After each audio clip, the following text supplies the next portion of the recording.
Hay momentos en los que el peso de los milenios se vuelve tan insoportable que las costuras del tiempo comienzan a ceder, permitiendo que voces sepultadas bajo toneladas de olvido y sedimento encuentren un camino de regreso a la superficie.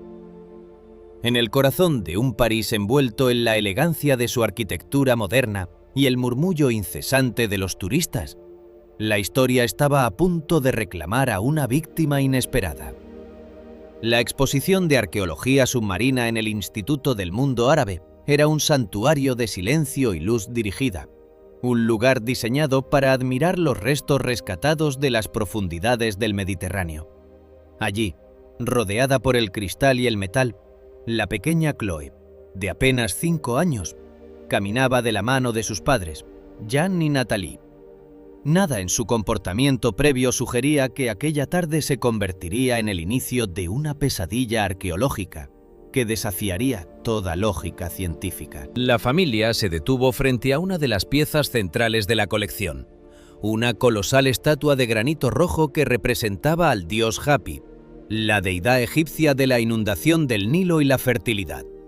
La figura, de más de 5 metros de altura y toneladas de peso, parecía observar a los visitantes con una serenidad imperturbable, a pesar de haber pasado más de un milenio sumergida en la oscuridad del lecho marino. Fue en ese preciso instante cuando el aire de la sala pareció congelarse. Chloe soltó la mano de su padre. Su cuerpo, antes lleno de la vitalidad inquieta de la infancia, comenzó a vibrar con una intensidad aterradora. Sus ojos, fijos en la mirada de piedra de la estatua, se dilataron hasta que el iris apenas era visible, y un grito, ronco y cargado de una desesperación que no pertenecía a las cuerdas vocales de una niña, rasgó la paz del museo. «La sangre del suelo se ha vuelto agua», clamó Chloe, mientras sus manos pequeñas se cerraban en puños tan apretados que sus nudillos se tornaron blancos. «No fue el viento, no fue la tormenta. La tierra nos ha traicionado porque profanamos el equilibrio». Jean y Nathalie, paralizados por la confusión, intentaron calmarla, pero la niña los rechazó con una fuerza mecánica, casi sobrehumana. Sus palabras comenzaron a fluir como un torrente de lodo, describiendo una catástrofe que la arqueología oficial solo ha empezado a comprender recientemente a través de complejos estudios geofísicos. Chloe hablaba de licuefacción, del fenómeno en el que el suelo firme se convierte instantáneamente en una trampa de arena movediza bajo el peso de los monumentos. Gritaba que el equilibrio dorado de Amon-Hereb había sido roto, y que el gran puerto de Tonis Herakleion, la joya de la corona del comercio egipcio, no se había hundido por un aumento del nivel del mar, sino por una implosión de la realidad física bajo sus pies. «El mensajero oscuro está allí», seguía gritando Chloe, señalando con un dedo tembloroso hacia el pedestal de la estatua, como si pudiera ver a través de los siglos y del granito.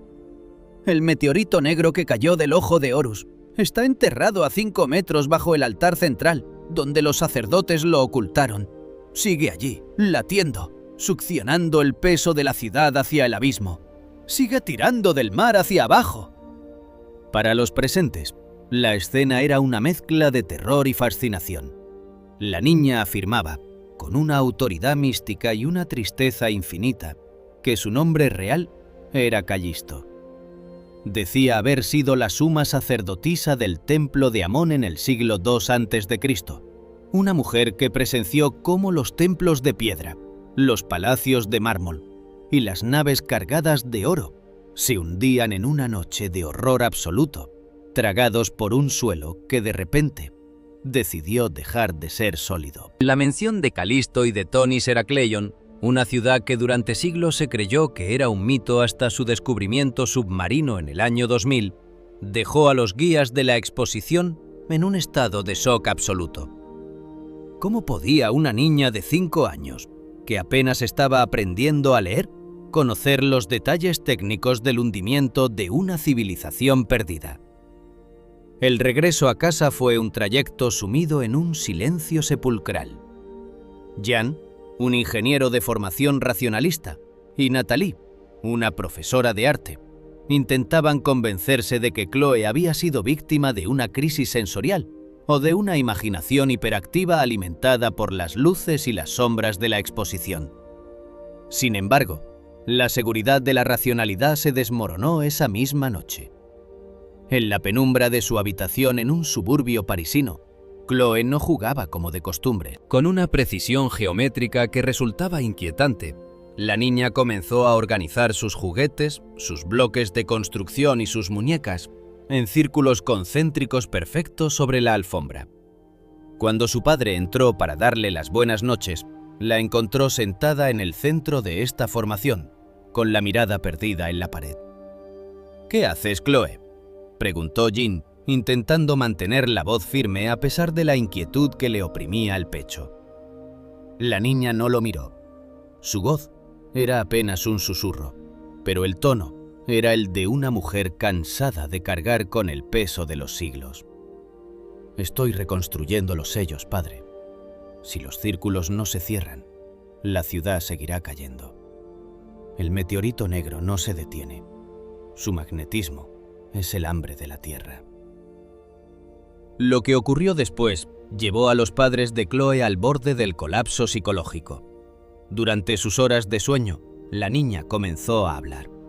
No eran los balbuceos incoherentes de un sueño infantil, era una letanía rítmica, una sucesión de sonidos guturales y sibilantes que parecían fluir con una cadencia ceremonial. Jean, intrigado y aterrado a la vez, grabó las sesiones nocturnas y envió los audios a un colega especializado en lenguas muertas en la Sorbona. La respuesta que recibió 3 días después fue un terremoto lingüístico. Chloe estaba recitando fórmulas rituales en una mezcla perfecta de griego tolemaico y egipcio demótico, una combinación lingüística utilizada exclusivamente por la casta sacerdotal de las ciudades portuarias de la época alejandrina. El lingüista preguntó, con una mezcla de sospecha y asombro, ¿qué tipo de acceso tenía la familia a archivos de papiros antiguos no publicados? Pues las frases contenían arcaísmos que solo se conocían en fragmentos de excavaciones recientes en el delta del Nilo. ¿Qué fuerzas están en juego cuando la psique de una niña se convierte en el altavoz de una tragedia cósmica ocurrida hace más de 2000 años? El caso de Chloe nos obliga a mirar más allá de los libros de texto y las causas naturales simplistas. Tonis Herakleion fue, durante 1000 años, el puerto más importante de Egipto, un centro de riqueza, religión y poder, donde las culturas griega y egipcia se fundieron en una simbiosis única. Su desaparición fue tan repentina que los restos encontrados por los arqueólogos submarinos muestran platos con comida aún servida, estatuas alineadas como si esperaran una procesión y tesoros de oro que nadie tuvo tiempo de salvar. La explicación científica oficial habla de terremotos y de la inestabilidad de los sedimentos arcillosos del Nilo, pero las palabras de Chloe o de Calisto sugieren algo mucho más oscuro y trascendental. Ella habla de un meteorito negro caído del ojo de Horus. En la mitología egipcia, los objetos que caían del cielo eran considerados piedras sagradas de origen divino, a menudo asociadas con la creación del mundo o con eventos apocalípticos. Si lo que afirma la niña es cierto, el hundimiento de Tonis Herakleion no fue solo un desastre geológico, sino el resultado de un impacto o de la presencia de un objeto de origen extraterrestre cuya densidad o propiedades magnéticas alteraron la estructura molecular del suelo, provocando que la ciudad entera fuera succionada hacia el centro de la Tierra. La precisión con la que Chloe describió la ubicación de este objeto, 5 metros por debajo del altar central, ha encendido todas las alarmas en la comunidad de arqueólogos submarinos. Durante años, los investigadores han detectado anomalías magnéticas inexplicables bajo las ruinas del gran templo de Amón en el fondo del mar, pero siempre las habían atribuido a los depósitos de hierro natural o a los restos de las naves hundidas. Sin embargo, nadie se había atrevido a excavar tan profundo bajo las estructuras principales por miedo a desestabilizar el sitio arqueológico. Imaginen por un momento los pensamientos internos de Jean y Nathalie. Se encuentran en una encrucijada donde la ciencia de su tiempo choca frontalmente con una verdad que parece surgir del abismo de la reencarnación o de la memoria celular. Ven a su hija transformarse día tras día en una extraña, una guardiana de secretos prohibidos que murmura sobre el fin de los tiempos y sobre una fuerza cósmica que sigue activa en las profundidades del Mediterráneo. ¿Es Chloe una niña enferma? ¿O es el último eslabón de una cadena de sabiduría antigua que nos advierte de que las causas de nuestras catástrofes podrían no ser exclusivamente terrestres?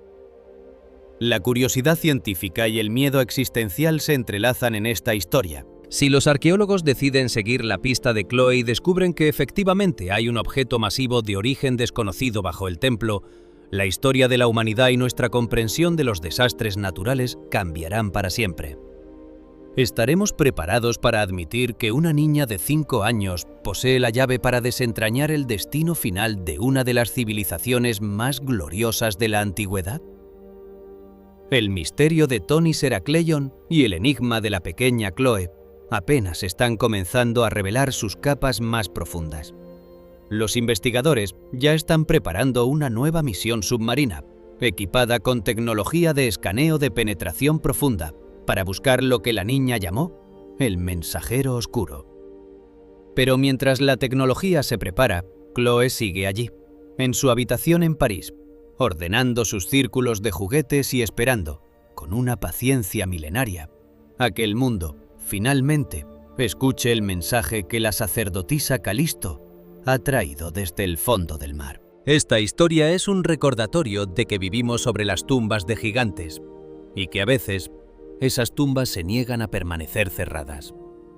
Si te sientes fascinado por los relatos que desafían la realidad, por las voces que claman desde el pasado para advertirnos sobre el futuro, y por los misterios que la ciencia oficial no se atreve a tocar, este es tu lugar. Estamos a punto de descender a las profundidades del Mediterráneo para descubrir qué es lo que realmente ocurrió en Thonis Heracleion y qué espantosa verdad se oculta bajo el granito rojo del dios Hapi. Si quieres saber qué encontraron los buzos robóticos al perforar el lecho marino siguiendo las coordenadas de una niña de 5 años y qué advertencia final trajo Chloe del ojo de Horus, no puedes perderte ni un solo segundo de lo que viene a continuación. Para acompañarnos en esta investigación sin precedentes y descubrir los secretos que el tiempo intentó borrar, suscríbete al canal ahora mismo. Tu apoyo es el que nos permite seguir buscando la verdad en los rincones más oscuros de la historia. Suscríbete y activa las notificaciones. No dejes que el olvido gane esta batalla. Quédate con nosotros, porque el misterio de la sacerdotisa Calisto y el meteorito negro está a punto de cambiarlo todo. Suscríbete ahora. La ciudad de Marsella, con su vibrante puerto y su historia que se hunde en las raíces de la antigua Grecia, parece el escenario ideal para el nacimiento de una nueva vida. En el año 2021, mientras el mundo intentaba recuperar el aliento tras una crisis global, nació Chloe. Para sus padres, Jean y Natalie, su llegada fue un rayo de sol en medio de la incertidumbre. Pero desde el primer instante en que la pequeña abrió los ojos, quedó claro que Chloe no era un lienzo en blanco. Traía consigo una impronta, una marca física y psicológica que sugería que su alma ya había caminado por las orillas de un mar mucho más antiguo y peligroso que el que bañaba las costas del sur de Francia. El primer signo de que algo extraordinario habitaba en la niña fue una marca de nacimiento en su cuello. No era una mancha errática, ni un capricho de la pigmentación. Era una figura estilizada, de contornos precisos, que replicaba con una exactitud asombrosa el ojo de Horus, el símbolo sagrado de protección, poder real y buena salud del antiguo Egipto. Los médicos lo llamaron un nevus inusual, una curiosidad dermatológica sin importancia médica.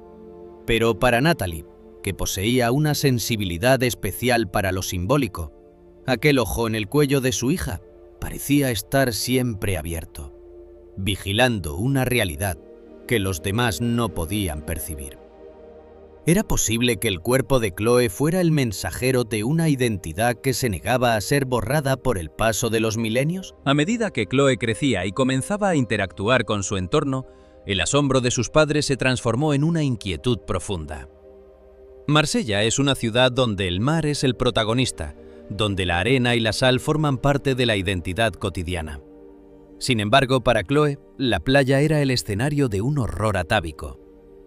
A la edad de 3 años, durante lo que debía ser una tarde familiar en la costa, la niña manifestó por primera vez una fobia que desafiaba toda lógica infantil. Al sentir el contacto de la arena húmeda bajo sus pies descalzos, Chloe sufrió una crisis de pánico absoluta. No era un simple rechazo al agua fría, era el terror de alguien que sabe que el suelo no es sólido. ¡Se deshace! ¡Se está derritiendo!, gritaba la niña con una desesperación que desgarraba el corazón de su madre. Chloe se aferraba al cuello de su padre, encogiendo las piernas con una fuerza frenética, convencida de que si tocaba la arena mojada, la tierra se convertiría en un líquido voraz que la succionaría hacia una oscuridad sin fin. Sus gritos hablaban de una tierra que se vuelve barro y de una ciudad que cae hacia abajo. Para Natalie y Jean, aquello era incomprensible.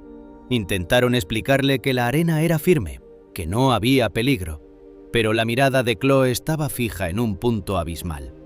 Sus ojos reflejaban una verdad científica que los arqueólogos solo conocen bajo un nombre técnico aterrador: la licuefacción del suelo. Este fenómeno geofísico ocurre cuando un suelo saturado de agua pierde su resistencia y se comporta como un fluido denso debido a un estrés repentino, como un terremoto o una inundación masiva. Es un proceso silencioso y devastador que puede tragarse edificios enteros en cuestión de segundos. ¿Cómo podía una niña de 3 años, nacida en la modernidad, describir con tal precisión la sensación de un suelo licuado? ¿De dónde provenía ese miedo visceral a que la tierra bajo sus pies dejara de existir? A esta fobia se sumó otra peculiaridad doméstica que irritaba y fascinaba a sus padres a partes iguales. Chloe, desde el momento en que dejó el biberón, se negó terminantemente a beber de vasos de cristal o de plástico. Para ella, el cristal era un material muerto y frágil, que no podía contener la vida del agua. Exigía, con una autoridad que no admitía réplicas, que se le sirviera de beber en recipientes de arcilla o barro cocido. Afirmaba que el agua necesitaba tocar la tierra para ser pura, un concepto que remite directamente a las tradiciones de los antiguos sacerdotes del Nilo, quienes consideraban que el barro era el material sagrado de la creación, la esencia misma de la vida que el río depositaba en cada inundación. Para entender el peso de estas señales, debemos alejarnos de las calles de Marsella y sumergirnos en las profundidades del Mediterráneo, específicamente en la bahía de Abukir, cerca de la actual Alejandría. Allí, bajo metros de sedimento y agua salada, descansan las ruinas de Tonis Herakleion. Durante más de 1000 años, esta ciudad fue el puerto más próspero de Egipto, la puerta de entrada para todos los barcos griegos y la sede de templos monumentales dedicados a Amón y a su hijo Khonsu. Era un lugar de una riqueza incalculable, donde el oro fluía tan libremente como el agua del Nilo. Sin embargo, alrededor del siglo VIII de nuestra era, Tonis Herakleion simplemente dejó de existir. La historia oficial y las leyendas decían que una serie de catástrofes naturales, terremotos seguidos de maremotos, habían golpeado la costa. Pero la verdadera causa fue mucho más extraña y repentina. El peso inmenso de los templos de granito construidos sobre una base de sedimentos arcillosos inestables provocó una licuefacción masiva del suelo. En un instante, el terreno firme se convirtió en una trampa de lodo líquido. La ciudad no se inundó. Tonis Herakleion se hundió físicamente dentro de la tierra antes de ser cubierta por el mar. Los habitantes no tuvieron tiempo de huir. Sus hogares, sus dioses y sus cuerpos fueron sepultados bajo una capa de fango que se solidificó rápidamente, preservándolos del tiempo.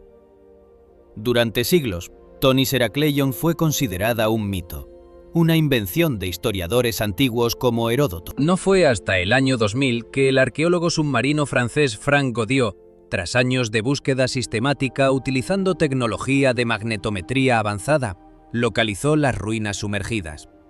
El hallazgo fue uno de los hitos más importantes de la arqueología moderna. Godiot sacó a la superficie estatuas colosales, joyas de oro intactas y estelas de piedra que confirmaban que Tonis y Heracleion eran, de hecho, la misma ciudad fabulosa. Es aquí donde la historia de Chloe adquiere una dimensión profundamente intrigante. Si Tonis Heracleion fue redescubierta en el año 2000, ¿por qué una niña nacida en 2021 manifiesta síntomas tan específicos de haber vivido esa tragedia? ¿Podría la identificación de los restos de la ciudad haber liberado una conciencia que buscaba un nuevo camino de regreso?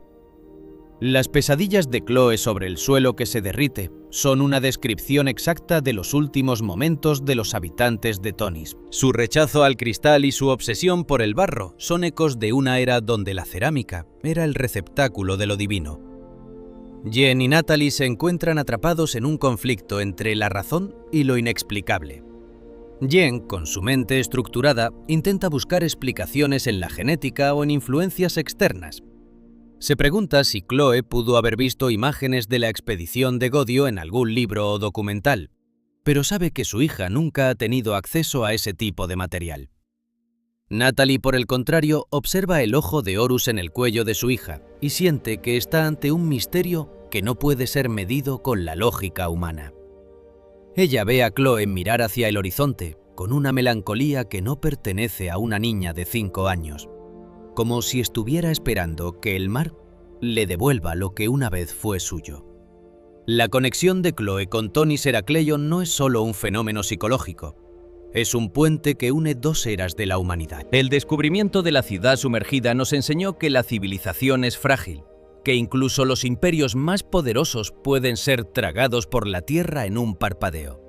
Chloe parece ser el testimonio viviente de esa fragilidad. Ella nos recuerda que la memoria no reside solo en las piedras y en el oro rescatado del fondo del mar, sino quizás también en la propia esencia de quienes fuimos. ¿Es Chloe la reencarnación de una habitante de Tonis Heracleion? ¿Es su fobia al san húmedo una cicatriz del alma dejada por el fenómeno de la licuefacción? La ciencia moderna comienza a explorar conceptos como la memoria celular o la transmisión de traumas a través de las generaciones, pero el caso de Chloe va mucho más allá. Ella posee una información sensorial y técnica sobre el hundimiento de la ciudad que deshacía cualquier explicación materialista. Ella siente el peso de la estatua de Hapi antes de haberla visto. Ella conoce el sabor del agua en el barro antes de haberlo probado. A medida que profundizamos en este relato, nos damos cuenta de que el pasado no está muerto, sino que palpita bajo nuestros pies, esperando el momento adecuado para emerger. La historia de Chloe es un desafío a nuestra comprensión del tiempo y de la identidad. Si una niña puede recordar el instante en que su ciudad fue devorada por la tierra, ¿qué otros secretos aguardan en las sombras de nuestra conciencia colectiva? Tonis Heracleion sigue revelando sus tesoros bajo las aguas del delta del Nilo, pero quizás el tesoro más importante no sea de oro, sino de memoria. Chloe nos invita a mirar el mar de una forma diferente, no como una barrera, sino como un guardián de voces que se niegan a ser silenciadas. Si te sientes atraído por estos enigmas que entrelazan la arqueología submarina con los misterios del alma humana, y quieres descubrir qué sucedió cuando Chloe fue llevada finalmente a orillas del Mediterráneo en un intento por sanar su fobia, te invitamos a que te prepares para lo que viene. Estamos ante una investigación que está reescribiendo los límites de lo posible.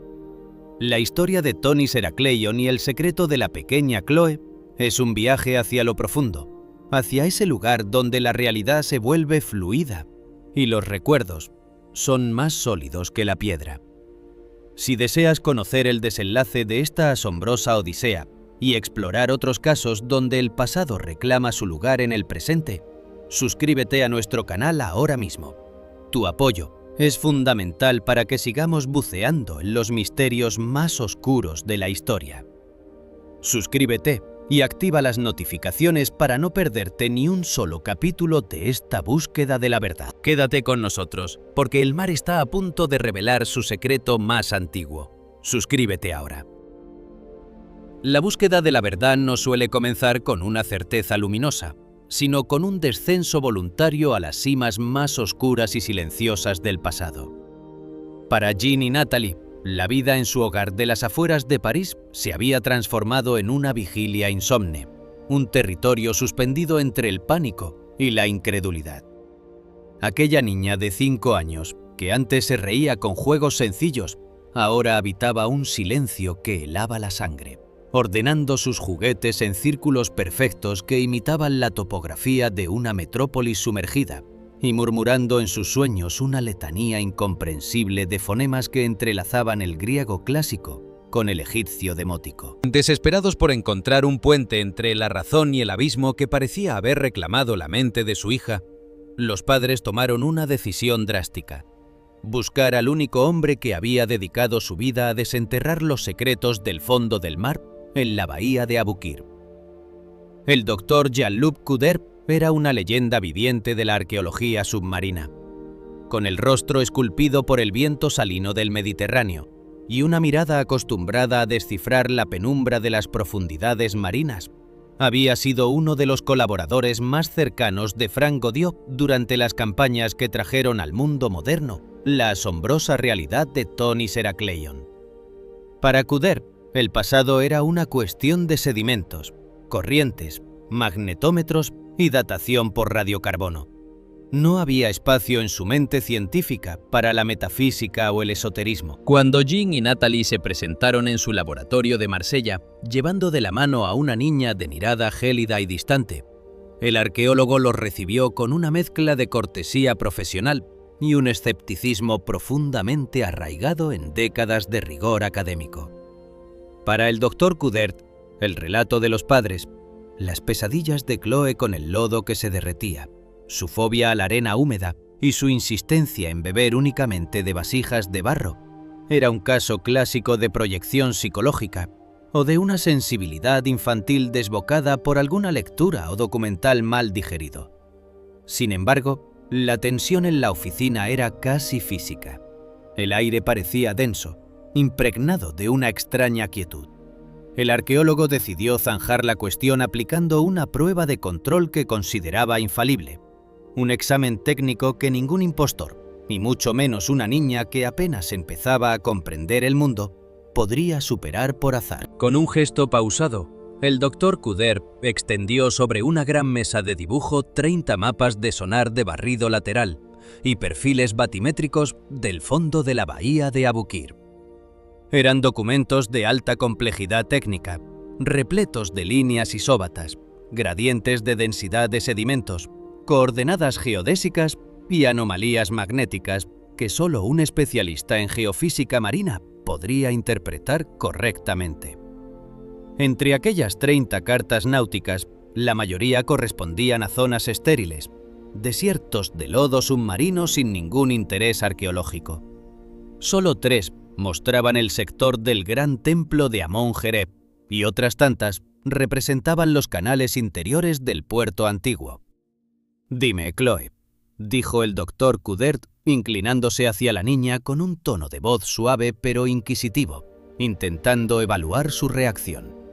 «Si realmente estuviste allí, si tu nombre era Calisto y viste el fin de la ciudad, muéstrame dónde duermen los secretos que mis ojos aún no han visto». La niña no mostró vacilación alguna. Sus pasos, lentos y deliberados, la llevaron hasta el borde de la mesa. Sus manos pequeñas, que apenas rozaban el papel técnico, no se detuvieron en las zonas ya excavadas, ni en los sectores que los libros de texto y los documentales habían hecho famosos en todo el mundo. Con una precisión quirúrgica, el dedo índice de Chloe se posó sobre un mapa que mostraba una depresión topográfica completamente cubierta por el limo, un sector inexplorado, situado exactamente a 2 kilómetros al este del complejo del gran templo de Amon-Jereb. El doctor Couder contuvo el aliento, sintiendo una punzada de incomodidad en el estómago. Esa zona específica aparecía en los registros oficiales como un vacío arqueológico, un sector descartado por las misiones anteriores debido a la extrema acumulación de sedimentos fluviales del Nilo. Pero la mirada de Chloe, fija en el mapa, no admitía réplicas. Directamente bajo los escalones de la antigua tesorería, allí donde el agua dulce se encontraba con el gran muelle, enterramos la estela de basalto negro, declaró Chloe, y su voz no era la de una niña de 5 años, sino la de una mujer que dictaba un registro eterno. El decreto secreto de Ptolomeo está escrito en su piel de piedra.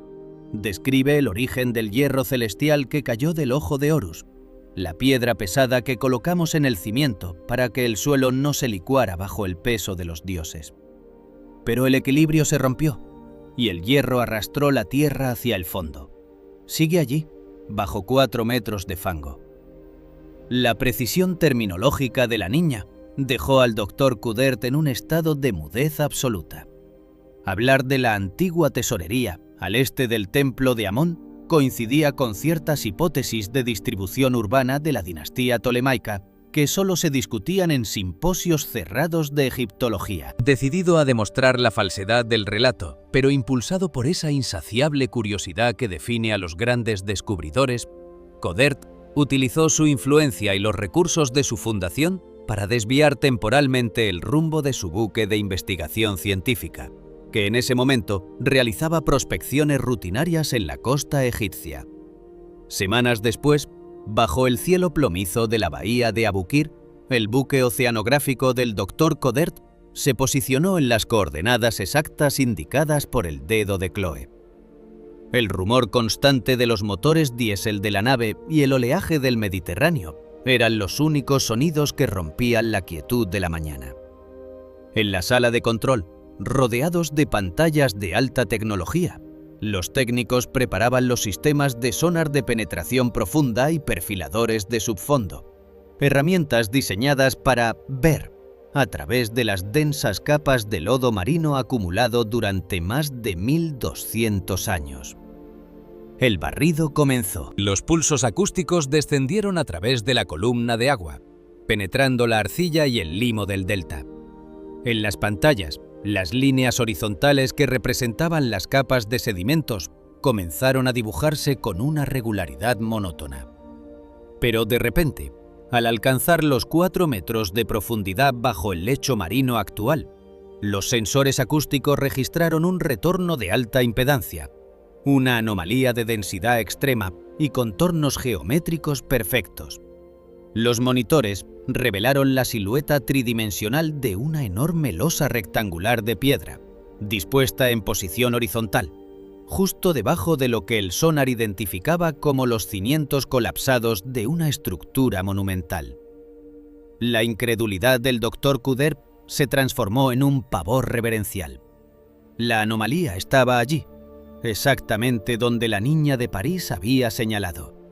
El equipo de buzos profesionales y arqueólogos submarinos se preparó de inmediato para la inmersión. Descendieron a través de las aguas turbias de la bahía, donde la visibilidad era casi nula debido a las corrientes de resaca que levantaban el limo fino del fondo. Equipados con potentes bombas de succión de agua y lodo, conocidas como dragas de inducción, los buzos comenzaron el delicado proceso de retirar las capas de fango que habían protegido el secreto durante milenios. El trabajo fue extenuante. Cada metro de lodo succionado revelaba la magnitud de la catástrofe que una vez asoló el puerto. Finalmente, tras horas de operar en la penumbra submarina, las manos de un buzo palparon una superficie fría, extraordinariamente pulida y de una dureza extrema. Al limpiar el área con un chorro de agua a presión, la luz de las linternas halógenas se reflejó en la superficie negra y brillante de una estela de basalto de proporciones colosales, que yacía tumbada sobre lo que una vez fueron los escalones de piedra del edificio del tesoro. El proceso de izado de la estela fue una operación de alta precisión. Las grúas del buque de investigación gimieron bajo el peso del basalto negro, mientras la enorme losa rompía la superficie del Mediterráneo, vertiendo agua y barro antiguo como si se despojara de un velo de misterio. Al colocarla sobre la cubierta del barco, el doctor Coudert se acercó con un cepillo suave y una solución de limpieza. A medida que retiraba la pátina de sedimentos marinos, aparecieron las inscripciones. Era un texto bilingüe, perfectamente conservado gracias al hermetismo del lodo que lo rodeaba. La parte superior mostraba columnas de jeroglíficos tallados con la elegancia de la dinastía tolemaica, mientras que la parte inferior contenía un extenso texto en caracteres griegos. El doctor Coudert, auxiliado por los epigrafistas a bordo, comenzó la traducción preliminar de las líneas del decreto real. El documento revelaba una verdad histórica que nunca antes había sido mencionada en ninguna crónica, papiro o inscripción conocida en el mundo. El decreto, promulgado bajo el reinado de uno de los monarcas de la dinastía de los Ptolomeos, describía una operación secreta de carácter tanto místico como físico. El texto relataba cómo un objeto caído del cielo, una piedra de hierro puro y densidad incomprensible que los sacerdotes llamaban el ojo caído de Horus, había sido traído desde el desierto occidental y depositado ritualmente en una cámara subterránea profunda, directamente debajo de los cimientos del templo principal de Tonis Herakleion. El decreto justificaba esta acción afirmando que el peso inmenso de este hierro celestial poseía una fuerza de atracción divina, capaz de anclar la tierra húmeda del delta y evitar que los pesados templos de granito se deslizaran hacia el mar. Los sacerdotes creían que la piedra creaba un equilibrio místico que garantizaba la estabilidad del puerto. Sin embargo, el decreto también contenía una advertencia que, leída a la luz del desastre final de la ciudad, adquiría un matiz terrorífico. Explicaba que la presencia del hierro celestial requería ritos constantes de purificación y el mantenimiento de un equilibrio de oro en el templo. Si este equilibrio se rompía, o si la piedra sagrada entraba en contacto directo con las corrientes de agua salada de los muelles, su fuerza de atracción se volvería incontrolable, atrayendo la propia tierra hacia el fondo del abismo y convirtiendo la solidez del suelo en un lodo viviente. El doctor Coudert contemplaba la estela de basalto con una mezcla de fascinación científica y un pavor existencial que desafiaba toda su formación racional. Las afirmaciones de la pequeña Chloe no eran el resultado de una imaginación hiperactiva ni de la casualidad geográfica. La niña había descrito con exactitud la existencia, la ubicación, el material y el contenido de un decreto secreto que había permanecido oculto bajo el mar durante más de 2000 años. Calisto, la suma sacerdotisa que Chloe afirmaba haber sido, estaba hablando a través de ella, entregando al siglo XXI la clave para comprender que la destrucción de Tonis Herakleion no había sido un simple accidente geofísico, sino las consecuencias físicas de un misterio que la ciencia moderna aún no es capaz de procesar.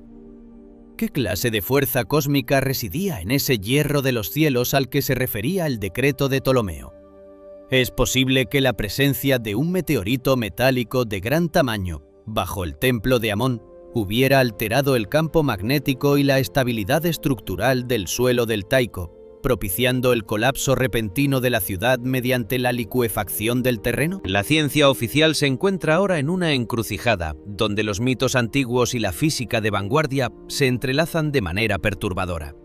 La noticia del hallazgo de la estela comenzó a filtrarse de manera restringida, despertando un debate febril en los pasillos de las universidades y centros de investigación.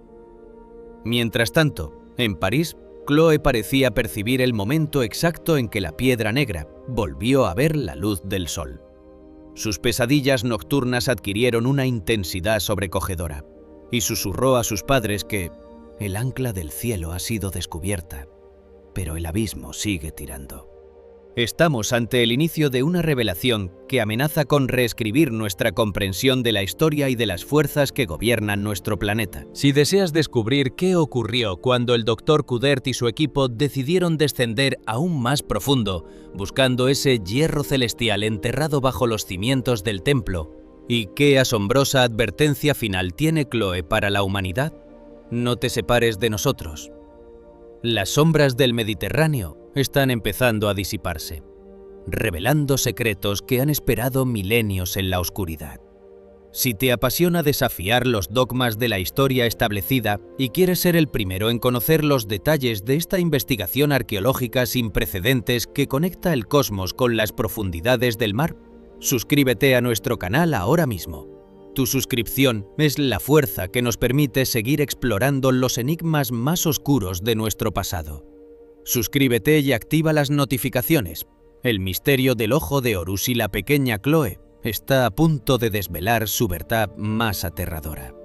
No dejes que la corriente borre esta historia. Suscríbete ya. El año 2026 trajo consigo un cambio de paradigma en la forma en que la humanidad interroga a los abismos del océano. Sobre las aguas grises y densas de la bahía de Abukir, bajo un cielo encapotado que parecía reflejar el color plomizo del mar, se alzaba una imponente plataforma de perforación profunda.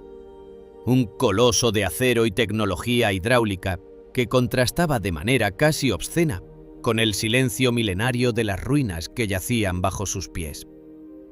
El objetivo de esta misión no era la extracción de combustibles, sino la exploración de una de las anomalías más perturbadoras jamás detectadas por el radar de penetración terrestre: el corazón del templo de Amon-Hereb, el punto donde la pequeña Chloe, en un estado de trance místico en París, había asegurado que dormía un secreto cósmico capaz de alterar la gravedad de la Tierra. El doctor Jean-Luc Coudert observaba las pantallas de control desde la cabina de mando de la plataforma. La tensión en el ambiente era tan densa que el zumbido constante de los generadores eléctricos parecía el latido de un corazón artificial. A su lado, Jean y Natalie seguían la transmisión en directo con una mezcla de agotamiento físico y pánico silencioso. Chloe permanecía en su hogar, bajo observación médica, pero su presencia parecía flotar sobre el agua, como si el hilo invisible que la unía a la antigua sacerdotisa Calisto se estuviera tensando a medida que la broca de diamante se abría paso a través del fango del delta del Nilo. El taladro principal comenzó su descenso definitivo. El estruendo de la maquinaria vibraba en la estructura metálica de la plataforma, un murmullo sordo que se transmitía a través de la columna de agua hasta el lecho marino. Las pantallas mostraban los datos en tiempo real. La broca atravesó la fina capa de sedimentos superficiales. Luego, los restos colapsados del altar central del templo de Amón, compuestos por bloques de granito rojo y caliza, que habían resistido el paso de los siglos. Pero al alcanzar los 5 metros de profundidad bajo el suelo marino original, el sistema de perforación experimentó una resistencia inusitada. Los sensores de presión hidráulica registraron un pico extremo y un chillido metálico, agudo y quejumbroso, ascendió por la tubería de perforación, obligando a los técnicos a detener el motor de inmediato. Habían golpeado algo que no era roca natural.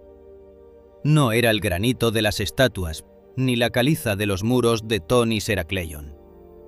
«Hemos tocado una estructura metálica de alta densidad», anunció el ingeniero jefe de la plataforma, con la voz apagada por la incredulidad. Los datos de ultrasonido muestran una forma perfectamente geométrica, una cúpula o semiesfera metálica de varios metros de diámetro. Está enterrada exactamente a 5 metros bajo el altar, tal como lo describió la niña. El doctor Coudert sintió un frío repentino que parecía filtrarse desde las paredes de acero de la cabina. La probabilidad matemática de que una niña de 5 años indicara la profundidad exacta y la forma de una anomalía metálica oculta bajo toneladas de sedimentos y ruinas era sencillamente inexistente, a menos que estuviera accediendo a una memoria física real. Sin perder un segundo, y bajo la supervisión de un equipo de geofísicos militares que habían tomado el control discreto de la operación, se desplegó un vehículo submarino no tripulado, un robot de exploración equipado con un brazo manipulador de alta precisión. El robot descendió a través del pozo de perforación, guiado por cables umbilicales de fibra óptica. En las pantallas de alta definición, la cámara del robot mostró la broca del taladro descansando sobre una superficie metálica de un color gris oscuro, casi negro, con un brillo mate que no reflejaba la luz de la misma manera que el acero común. La semiesfera parecía absorber la iluminación del robot, creando un halo de sombras a su alrededor que desafiaba las leyes de la óptica. El brazo mecánico del robot, equipado con una punta de diamante industrial de extracción microquirúrgica, comenzó a raspar la superficie de la cúpula para obtener una muestra microscópica del material. El proceso duró horas, debido a la dureza extrema del metal, que parecía resistirse a ser vulnerado por la tecnología humana. Finalmente, el robot regresó a la superficie con el contenedor sellado al vacío. La muestra fue trasladada de inmediato al laboratorio de alta tecnología a bordo de la plataforma, donde un equipo de metalúrgicos y físicos cuánticos esperaba con microscopios de barrido electrónico y espectrómetros de masas. Los resultados del análisis químico y estructural dejaron a los científicos en un estado de estupor silencioso. No era un metal terrestre. La muestra estaba compuesta por una aleación de hierro y níquel de indiscutible origen extraterrestre, un fragmento de meteorito metálico. Pero lo que causó pánico entre los investigadores no fue su procedencia cósmica, sino su estructura atómica. El análisis cristalográfico reveló que los átomos de hierro y níquel estaban dispuestos en una red cristalina artificial de una densidad inconcebible.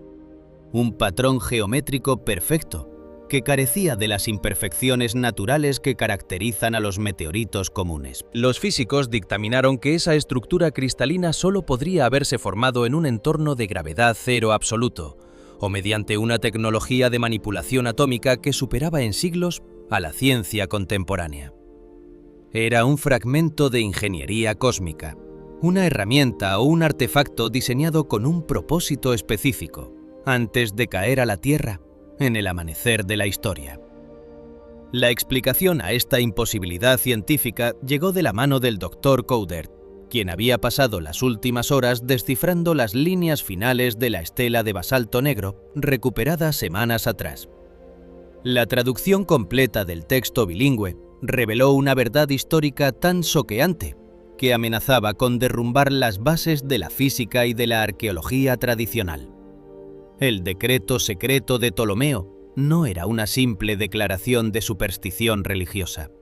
Era un manual de instrucciones de una ingeniería sagrada y prohibida. El texto de la estela explicaba que los antiguos sacerdotes de Tonis Heracleion, herederos de una sabiduría predinástica que se perdía en las brumas del tiempo, no se limitaron a adorar la piedra caída del ojo de Horus.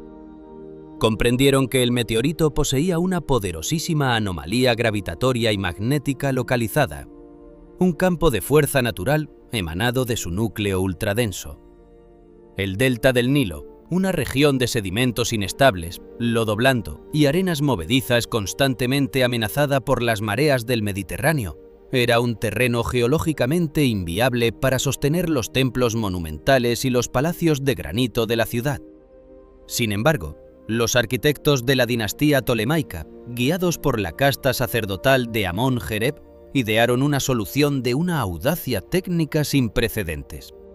Utilizaron la cúpula metálica del meteorito como un estabilizador gravitatorio artificial. Al colocar la semiesfera en una cámara subterránea sellada bajo el altar central, los sacerdotes lograron canalizar la anomalía magnética para comprimir y consolidar los sedimentos sueltos del delta, aumentando la cohesión molecular de las arenas y el lodo. Era un sistema de geoingeniería invisible.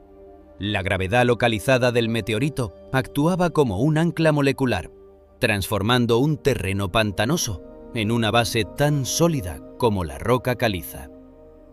Mientras el equilibrio dorado del templo se mantuviera intacto y mientras la cámara subterránea no fuera vulnerada, la ciudad entera permanecería segura sobre las aguas, desafiando las corrientes y el peso de su propia gloria. Pero el decreto de la estela también narraba el fin, la crónica de una traición que Calisto había presenciado con sus propios ojos. En el siglo II a.C., durante una era de guerras civiles tolemaicas y conspiraciones palaciegas, una facción rebelde aliada con fuerzas extranjeras se enteró del secreto del poder que sostenía a Tonis Heracleion. Convencidos de que el hierro celestial era una fuente de energía militar ilimitada o un tesoro alquímico capaz de transmutar los metales, la facción hostil asaltó el templo de Amon-Jereb.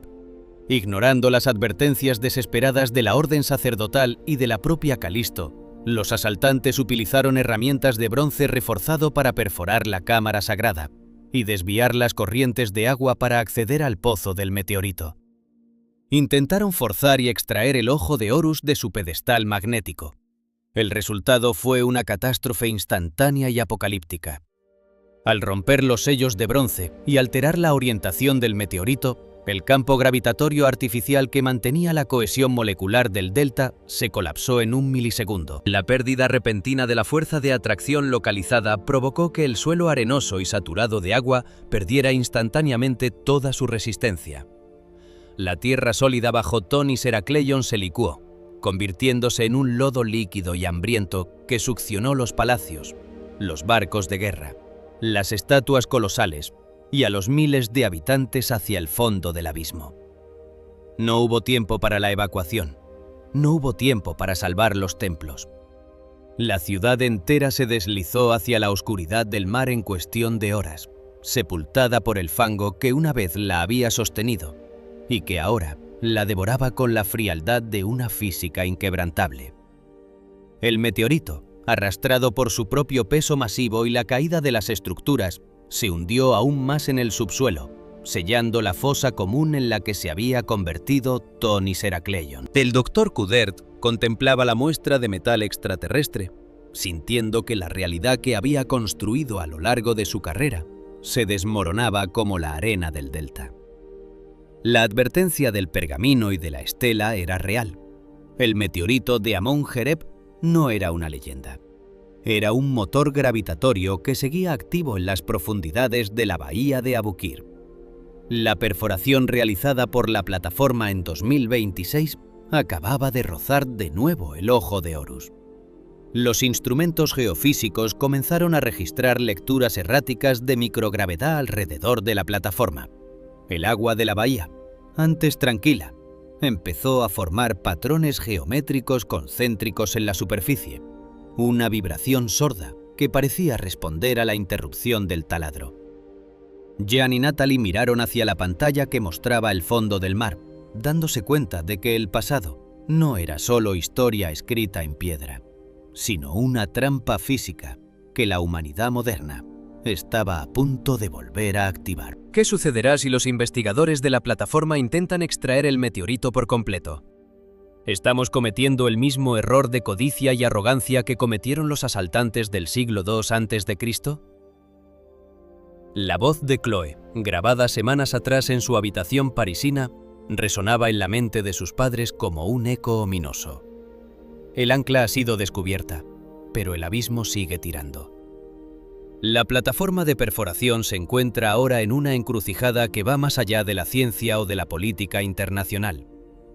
El gobierno y los científicos militares debaten si deben sellar la cámara con concreto de alta densidad para restaurar el aislamiento magnético de la piedra celestial, o si deben arriesgarse a extraer el artefacto cósmico, un acto que podría desencadenar una nueva y devastadora licuefacción del suelo costero de Egipto.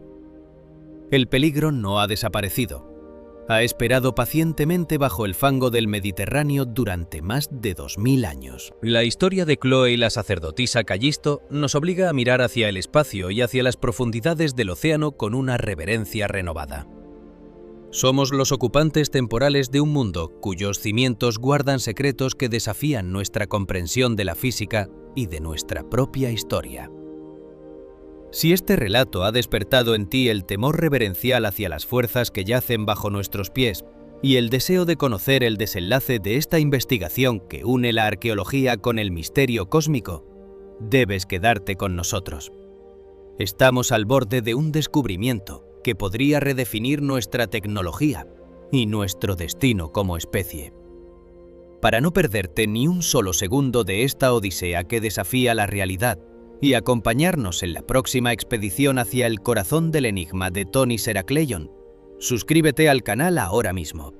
Tu presencia es la que nos permite seguir buceando en las sombras del pasado. Suscríbete y activa las notificaciones. El equilibrio dorado está a punto de romperse de nuevo, y solo aquellos que estén atentos podrán comprender el despertar del abismo. Suscríbete ya. El regreso a la normalidad suele ser un proceso silencioso, una marea baja que se retira lentamente para revelar una playa vacía y tranquila.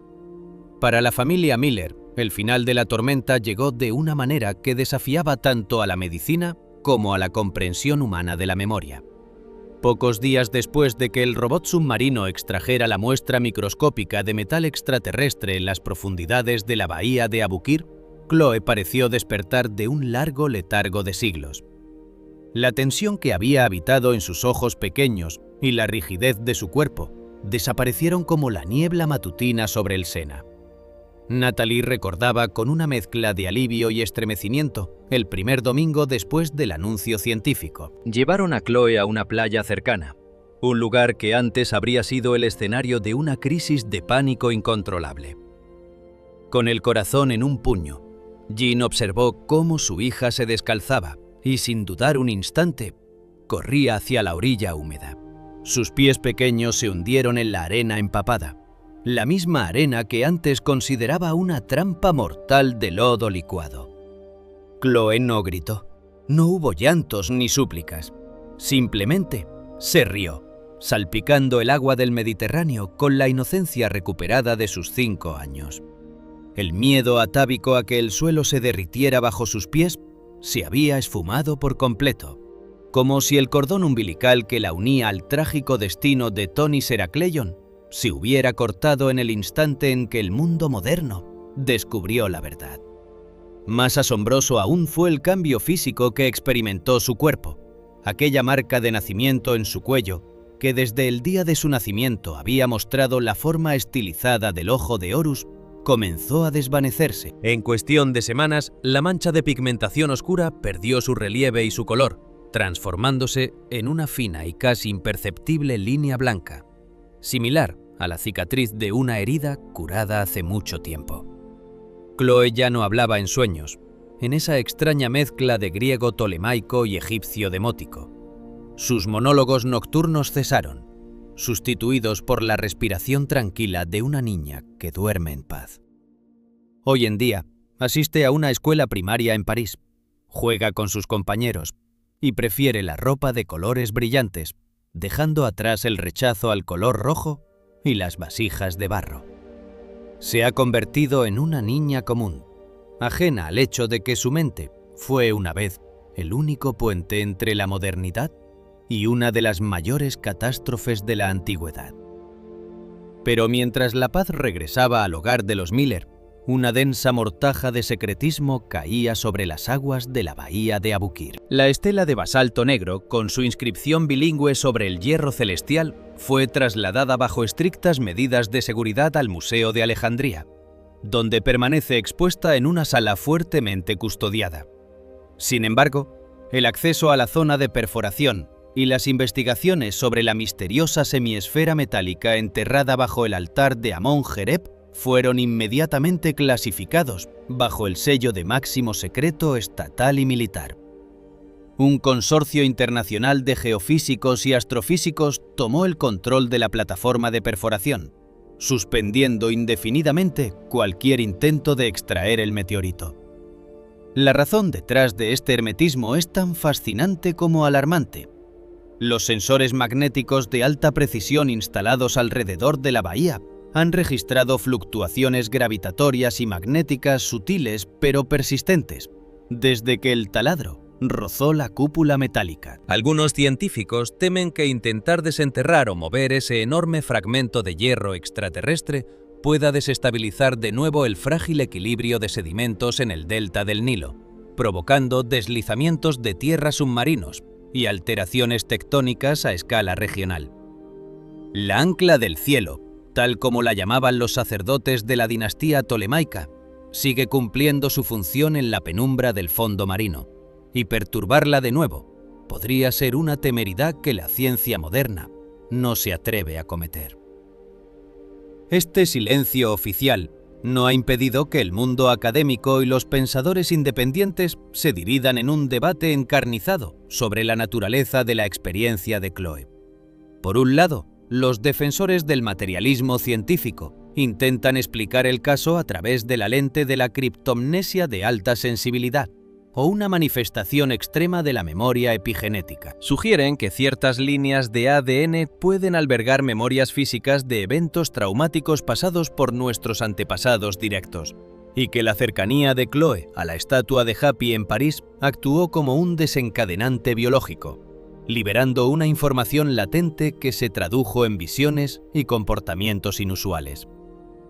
Para esta corriente, la niña no fue una sacerdotisa reencarnada, sino un receptor biológico extremadamente sensible a las anomalías magnéticas del entorno, capaz de traducir la tensión de la Tierra en un relato mitológico que su cerebro estructuró a partir de datos históricos, absorbidos de forma inconsciente.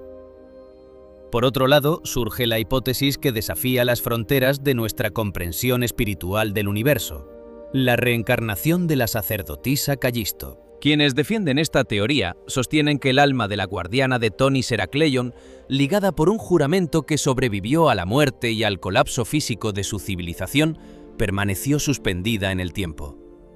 Cuando la tecnología humana alcanzó el nivel necesario para perturbar de nuevo el sitio sagrado, esa conciencia migró a través de las eras, encarnándose en Chloe con un propósito muy claro: entregar al siglo XXI la clave para comprender la verdadera causa de la desaparición de la ciudad y advertirnos sobre el peligro de jugar con fuerzas que superan nuestro entendimiento técnico.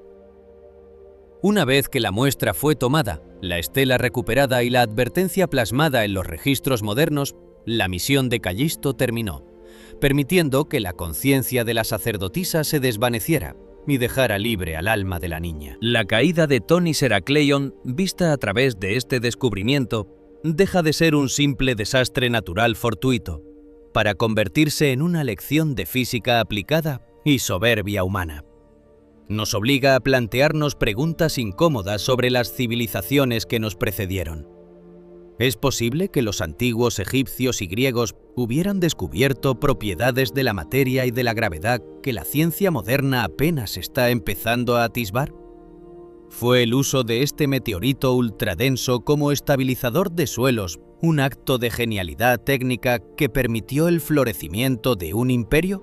¿O fue una violación temeraria de las leyes de la naturaleza que terminó por cobrar un precio devastador?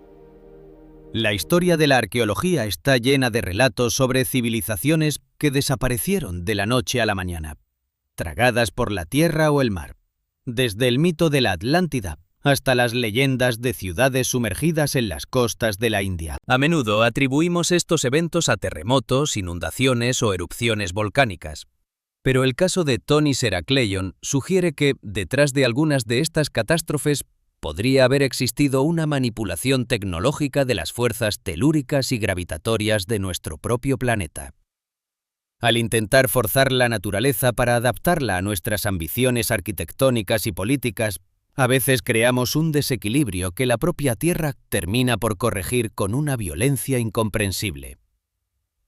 Chloe vive ahora ajena a estas preguntas, disfrutando de la sencillez de su infancia en los suburbios parisinos. Las marcas físicas y los recuerdos de su otra vida se han disuelto, pero el enigma que ayudó a desenterrar sigue latiendo bajo las aguas de la bahía de Abukir. El meteorito de hierro cósmico continúa en la oscuridad, un recordatorio silencioso de que somos los inquilinos temporales de un planeta gobernado por fuerzas que no nos pertenecen, y que a menudo la sabiduría más grande consiste en saber cuándo dejar los secretos de la Tierra intactos. La odisea de la pequeña Chloe y la sacerdotisa Callisto nos invita a mirar nuestro pasado no como una sucesión de primitivismo, sino como un mapa de advertencias que ignoramos bajo nuestro propio riesgo. Las ruinas de Thonis Herakleion siguen allí, sumergidas en la penumbra del Mediterráneo, custodiadas por el dios Hapi y el silencio de un gobierno que prefiere no perturbar el ancla del cielo. Ahora la pregunta final queda suspendida sobre nosotros, tan profunda y turbia como las aguas de la bahía. ¿Consideras que la destrucción de Thonis Heracleion fue el resultado de una coincidencia desafortunada de desastres naturales? ¿O crees que las civilizaciones del pasado poseían conocimientos y tecnologías de manipulación gravitatoria que terminaron por provocar su propia ruina? ¿Es la experiencia de Chloe una prueba ineludible de que nuestras almas arrastran las cicatrices de la historia a través de las eras? ¿O hay una explicación científica en la memoria genética que aún no alcanzamos a comprender? Queremos conocer tu opinión, tus teorías y tus reflexiones sobre este enigma que desafía la física, la arqueología y el alma humana. Deja tu opinión en los comentarios. Vuestras ideas son las que mantienen encendida la llama de esta búsqueda de la verdad. Si este viaje a las profundidades de los misterios submarinos y cósmicos ha resonado en ti, si sientes que la historia oficial oculta verdades que exigen ser escuchadas y quieres acompañarnos en la exploración de los secretos más oscuros de nuestro pasado, te invitamos a que te unas a nuestra comunidad. Este es el refugio para aquellos que se atreven a dudar y a mirar más allá de lo evidente. Para no perderte ni un solo capítulo de estas investigaciones que están reescribiendo los límites de nuestra realidad, y ser el primero en conocer los nuevos hallazgos que la ciencia prefiere callar, suscríbete al canal ahora mismo. Tu suscripción es el pilar que sostiene nuestro esfuerzo por desenterrar la verdad. Suscríbete, activa las notificaciones y acompáñanos en el próximo descenso hacia lo prohibido. El misterio sigue esperando bajo el agua y tú puedes ayudarnos a revelarlo. Suscríbete ya.